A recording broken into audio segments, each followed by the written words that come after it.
For much of the Christian era, human blood was thought either to contain the soul, or to be the link between body and soul. Both human and animal blood have been drunk across history for a surprising number of reasons. And, from the Renaissance to the present day, human blood has been the site of some bizarre fantasies, from anti-Semitic blood libels to QAnon theories. 10 Satanists in the French court, Paris, 1676. A naked woman is lying on her back on a mattress. A cross and chalice, placed on her belly, rise and fall just perceptibly with her breathing. From the shadows, a repulsive-looking priest appears, holding a baby. A blade flashes in the wavering candlelight, a cry, then silence. Blood flows from the infant's throat into the chalice, which wobbles faintly. The woman trembles as drops spatter her breasts and throat. Later, the priest removes the baby's entrails. They are given to a sorcerer named Catherine Montvoisin, who will presently distill them for her own uses. The blood is poured into a phial, and taken away by the woman who had acted as the living altar. Did this really happen? Many Parisians of the day believed that it did, and that the woman lying beneath that blood sacrifice was no less a person than Madame de Montespan, sometime lover of Louis XIV, and mother to 6 of his illegitimate children. Rumors ran that Montespan, fallen from the king's favor, was using rites such as this to win back his love, and also, interestingly, feeding him potions containing her own menstrual blood. These details were just part of a larger court panic in France, which became known as the Affair of the Poisons. 9 Dr. Faustus. The terror inspired by Christopher Marlowe's play was beyond all description. Elizabethan and Jacobean spectators watching Faustus sign away his soul to Mephistopheles suffered wild nightmares, and in one case sparked a hysterical rush from the playing space, in the belief that an extra, unscripted devil had appeared on stage. Notoriously, Faustus signs the fatal contract in his own blood. Midway through, the blood congeals. Mephistopheles resourcefully fetches a small dish of hot coals, so as to liquefy the blood, and the signature is completed. For many viewers, the horror of those moments stretched clean down into hell. Because of the status of blood as vehicle of the soul, Faustus was using his soul to sign away his soul. When the blood congeals, part of his soul is resisting this attempt. By responding with a simple physical solution, Mephistopheles employs science to defeat conscience, religion and the soul. 8 Slaughterhouses. Fancy the richest cream, warm, with a tart sweetness, sweeter than any concoction of the chemist, the confectioner, the winemaker, the very elixir of life itself. No other earthly draught can rival such crimson cream. The American journalist who penned these words in 1875 had just drunk a glass of animal blood at a slaughterhouse in Cincinnati. Many agreed with him. In that same decade, at the slaughterhouse of La Villette in Paris, every morning between the hours of 8 and 9, from 100 to 150 invalids present themselves to claim their matutinal glass of blood. Many of these patients were women, for whom actual meat was probably a rarity, with this habitually going to the husbands of poorer households. Over in New York, women again seemed to be the main recipients of this blood therapy. But, as in the Twilight novels, there could at times be an uneasy slippage between human and animal blood. One very sick young woman graduated from animal blood to that of her husband until, weakened by the practice, he discontinued it. Interestingly, her health now relapsed, confining her to her bed.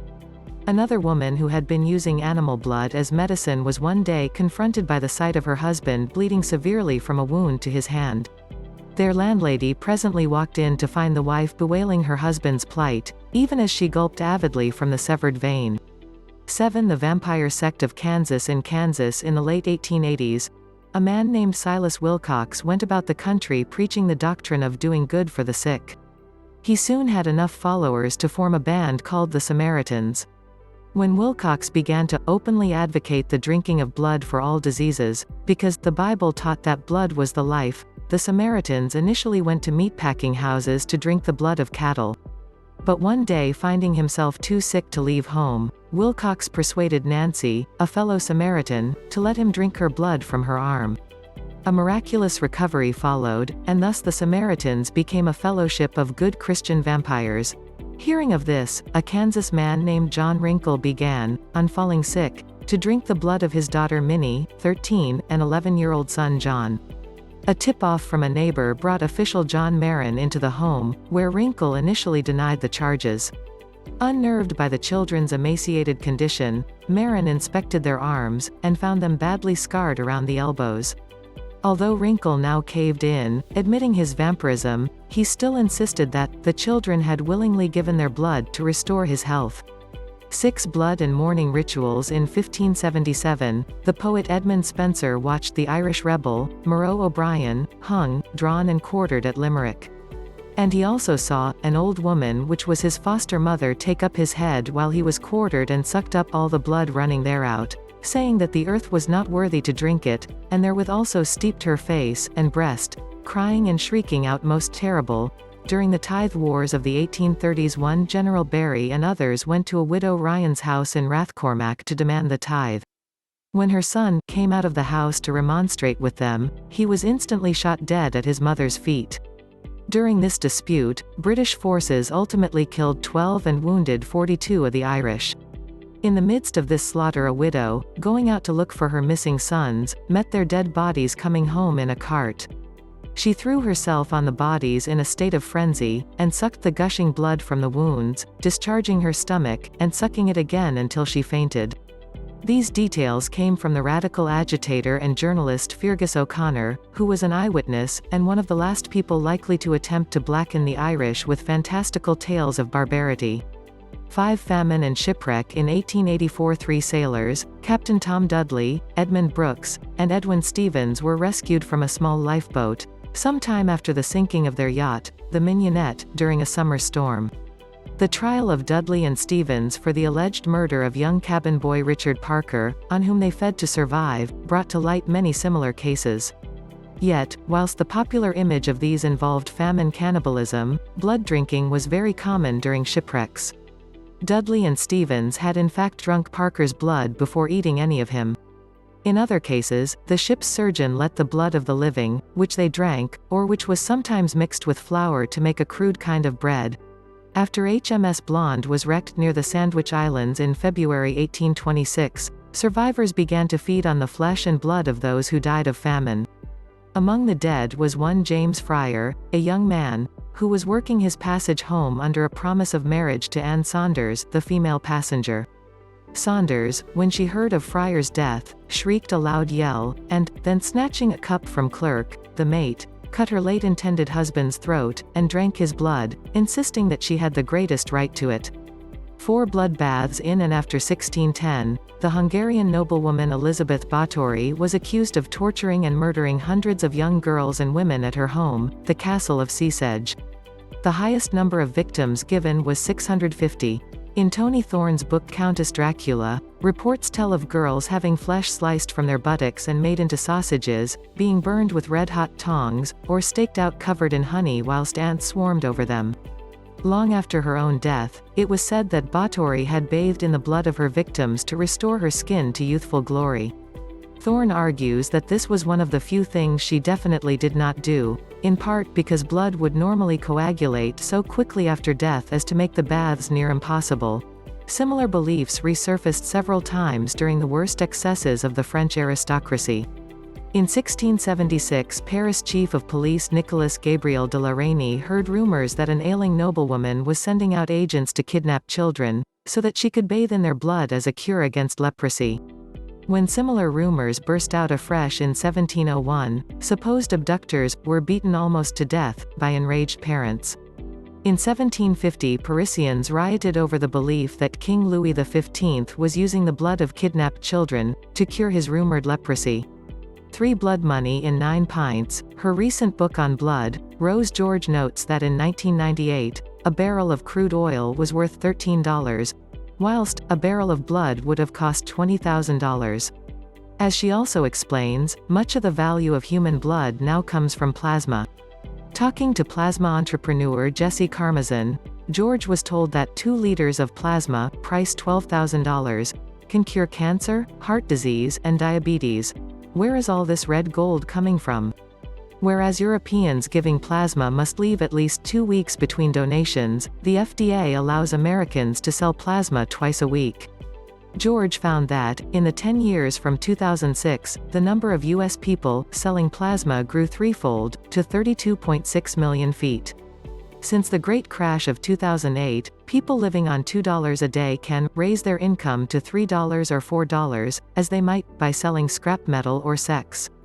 She adds that, when the journalist Daryl Lorenzo Wellington became a placer, as regular plasma sellers call themselves, he experienced extreme fatigue, passing out for 5 hours. Other sellers he spoke to told of pains, rubbery legs, and severe dehydration. But, as one placer put it, "I can't eat if I don't plas." Two sanguinarians in her book American Vampires, Noreen Dresser describes how a woman named Kristen would bite her donors on the neck with her small, fang-like teeth to drink blood. Kristen told one donor that there was a panther inside her, and at certain times didn't know whether she might rip a person apart. She told Dresser she needed 1 cup of blood per week in winter, but a pint or more in summer, adding that the blood makes her feel energized, full of life, satisfied, and that animal blood would not produce this effect. Kristen's belief that vampirism ran in her family, making her pale and needing to wear sunglasses in daylight sounds less strictly medical. Nonetheless, more recent research supports the possibility that certain people require, rather than merely liking the idea of human blood. Jana Britton has spoken to a number of sanguinarians who often partner up with their human donors. At least one of these people claimed to survive on nothing but human blood. Others complained of very low blood pressure, low body temperature and pulse rate. Mainstream medicine is shy of this topic, leaving us without clear scientific answers. But it is interesting that few of Britton's correspondents, or those interviewed in the U.S. by John Edgar Browning, complain of problems caused by blood drinking. Most of us would suffer the symptoms of iron toxicity, which, as Harvard psychiatrist Steve Schlossman informed me, range from confusion and seizures to death. One QAnon and the blood of innocents. When walking to Constantinople in 1990, author Jason Goodwin met a Romanian woman who told him that former leader Nicolae Ceausescu had used a secret network of mountain caves where he had reared babies like veal calves, and sought eternal youth with regular injections of their blood. We can broadly see how Ceausescu, like the French aristocracy, had earned such a reputation. But the targets of this enduring myth of power feeding on the blood of innocents are surprisingly varied. For hundreds of years, educated Christians seriously believed that Jews kidnapped Christian children to use their blood in religious rites. Nowadays, we have QAnon. Here, antisemitism is again present, with George Soros, Mark Zuckerberg and the Rothschilds often cited in wild conspiracy theories about the deep state and child trafficking rings. Another target for these claims is Hollywood celebrities. Children are said to be trafficked for sexual purposes, and to have their blood harvested to produce adrenochrome for members of the ring. Although adrenochrome would be quite accessible through legitimate means, and no evidence exists to support these beliefs, QAnon has grown significantly in America and beyond since the Pizzagate controversy of 2016. Myths about children abducted for their blood or organs often have roots in genuine abuses, of the poor or powerless, by the powerful. QAnon, by contrast, seems to involve a mental loss of power or stability, on the part of people who are relatively privileged, yet traumatized by the nature of a changing world.